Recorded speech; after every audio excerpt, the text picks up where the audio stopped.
안녕하세요. 오늘은 초보 목수가 배우면 도움이 되는 것들 이 5가지에 대해서 소개해 드리겠습니다. 첫째는 용어 파악하기입니다. 왜 용어를 파악해야 할까요? 이 건축 용어라는 게 일반인에게는 생소하고 현장에서 외국어를 많이 쓰기도 하고 그마저도 또 사람마다 쓰는 단어가 다르기 때문에 이 같은 물건을 다르게 부르기도 하고 같은 작업을 다르게 부르기도 합니다. 그러니까 이 3가지 이유 때문에 건축 용어를 상대방에게 전달하면 이해가 잘 안 됩니다.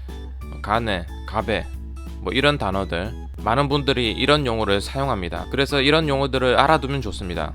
공구 이름도 여기에 해당될 수 있겠네요. 근데 외국어도 많고 조금씩 사라지는 단어들도 있으니까 너무 집착하지는 말고 적당히 사수가 자주 쓰는 단어 위주로 배워나가시는 걸 저는 추천해 드리겠습니다. 크게 보시면 일본어, 경량 목구조, 경량 철골 거기에서 사용하는 단어들을 많이 사용합니다. 둘째로 벽체나 천장 작업을 할 때 그리고 가구를 만들 때 먼저 그 구조를 파악해야 합니다. 혹시 이 영상을 보시는 분들 중에 300상이나 또 450상 이런 것들의 원리를 모르시는 분이 계신가요?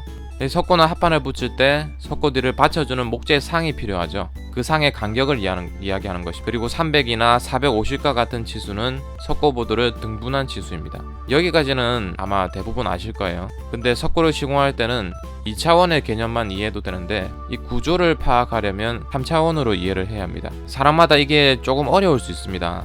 공간 지각 능력이 조금 필요하기 때문인데요. 근데 계속 생각하다 보면 공간 지각 능력이 좋든 안 좋든 기본적인 건 충분히 할 수 있습니다. 천장의 상을 이제 반자틀이라고 생각하겠습니다. 이 반자틀을 고정해줄 구조재를 반자틀 바지, 반자틀 바지를 매달려 있게 만드는 구조물을 달대, 달대를 고정시켜주는 것을 달대 바지.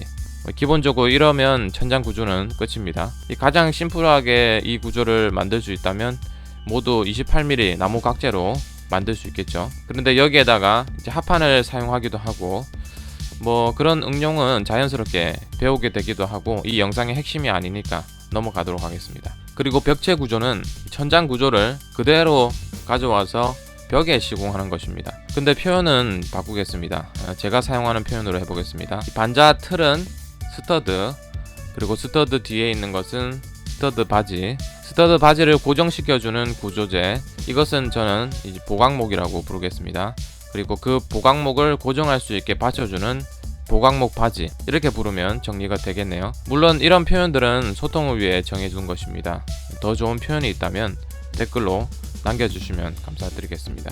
자, 잠시 옆길로 샜고요. 이 구조에 대한 그 모든 것을 아는 것보다 더 중요한 것은 한 가지를 하더라도 특히 자신의 사수가 하는 방식의 순서를 먼저 파악하는 게 중요합니다. 이제 벽체와 천장 작업은 어느 정도 해결이 되었는데요. 가구와 관련해서는 어떤 점이 있을까요? 가구와 관련해서는 조립 순서를 알아두면 좋습니다. 조립 순서를 어느 정도 알면 옆에서 보조하기가 수월합니다.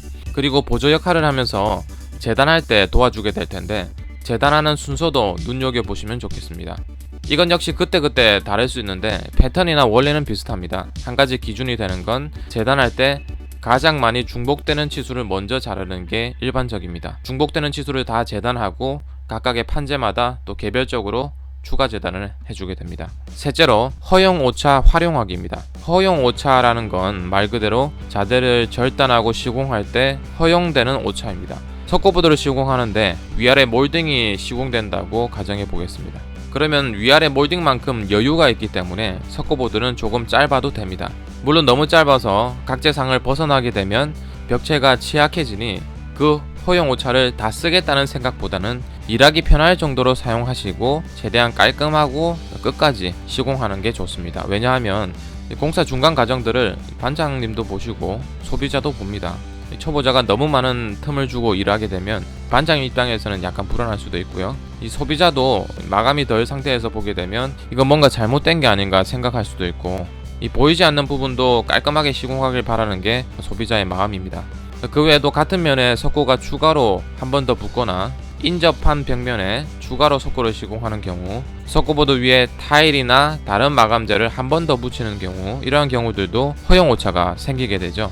너무 정확하게 자르는 것은 불필요한 일입니다. 물론 정확한 걸 요구하시는 분이 계시면 그대로 해주세요. 뭔가 이유가 있어서 그런 요구를 하시는 분들도 계십니다. 넷째로 벽체나 천장, 가구 작업을 할 때 선행되어야만 하는 타공정 작업을 이해하는 것입니다. 전기나 설비 소방 이러한 작업들은 목공 작업이 완료되면 시공이 어려워지거나 불가능해지는 작업들이 있기 때문에 벽체를 마감하기 전에 관련 사항을 한 번 더 체크해 주시면 좋습니다. 물론 이것은 이제 반장의 책임이긴 한데 초보 때부터 이런 생각을 하면서 일하시면 좋습니다.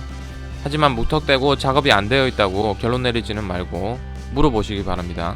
불가능해 보이는 작업이긴 한데 가능한 경우도 있을 수 있습니다. 이제 크게 보면 전기와 설비 작업인데 이 목공 작업 전에 해야 하는 작업이 있고 목공 작업 후에 해야 하는 작업이 있고 또 목공 작업 전이나 후나 언제 하든 상관없는 작업도 있습니다. 이 상황에 맞게 결정하려면 이 내용들을 미리 알아두면 좋습니다. 왜냐하면 현장 상황이란 게 언제나 작업자들이 상주하여 있는 것도 아니고 작업 일정 동안 완벽하게 딱딱 맞아떨어지기 어렵기 때문입니다. 그래서 어떤 곳들은 완전히 마감하지 않은 채 그대로 둬야 하는 곳도 있고 또 어떤 곳은 마감이 되어도 가능한 작업이라 작업을 해도 괜찮은 곳이 있는 것이죠. 아까도 말씀드렸지만 이게 반장의 역할이라고 말씀드렸죠. 여러분들은 반장이 되면 갑자기 이 일을 해 나가는 것이 아니라 지금부터 준비해야 좋은 것이고 이런 역할들을 해주면 그만큼 반장이 일을 수월하게 할 수 있겠죠.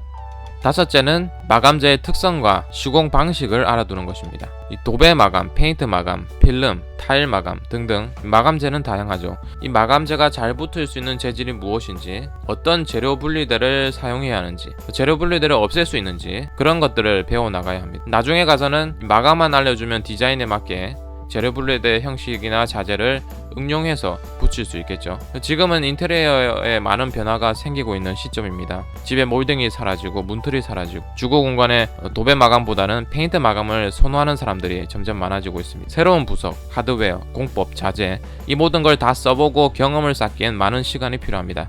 그런데 마감재의 특성을 파악하면 경험이 부족하다 할지라도 어떻게 해야 할지 알게 되죠.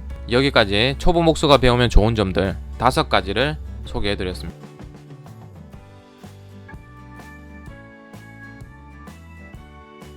오늘 소개해드린 내용은 단시간에 마스터하고 그런 내용이 아닙니다. 이런 내용은 기공이 되어서도 계속 배우는 내용입니다. 지금 당장 여러분과 크게 상관없어 보일 수도 있습니다. 왜냐하면 여러분 마음대로 현장에서 시공하는 게 아니다 보니 그럴 수 있습니다. 그런데 이게 미리 공부해두지 않으면 나중에는 배우고 싶어도 더 어렵습니다. 늘 하던 대로가 익숙해지면 새로운 것을 받아들이기가 어렵습니다. 조금 길게 보시고 기초를 닦는다는 생각으로 이 5가지 내용을 숙지해 보시기 바랍니다. 여기까지 시청해 주셔서 감사드립니다.